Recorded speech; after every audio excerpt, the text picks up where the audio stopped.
Hopes rose for a long-sought truce and hostage release deal after almost 7 months of war between Palestinian Hamas militants and Israel in Gaza. Washington's top diplomat said he was hopeful Hamas would accept the offer, which his British counterpart said could see the release of thousands of Palestinian prisoners. Negotiators from Hamas were due in Egypt, a mediator in the process along with the United States and Qatar.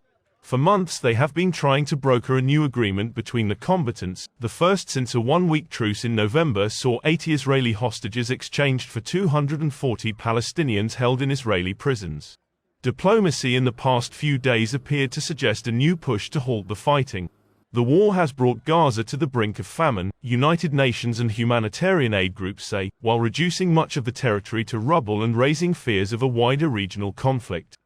Extraordinarily generous. U.S. Secretary of State Antony Blinken told a World Economic Forum special meeting in Riyadh that the proposal before Hamas is extraordinarily generous on the part of Israel. He urged the group to decide quickly, saying, "I'm hopeful that they will make the right decision."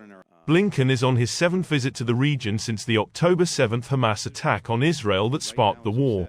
A senior Hamas official said the group had no major issues with the latest truce plan. Away from the chandeliered WEF meeting hall, southern Gaza's Rafah city was pounded by airstrikes overnight. The majority of Gaza's 2.4 million people have sought refuge in Rafah near the border with Egypt. Medics and the Civil Defense Agency said at least 22 people were killed in the city. A crowd of grief-stricken relatives jostled over the dead, shrouded in white, at the city's Al-Najjar hospital.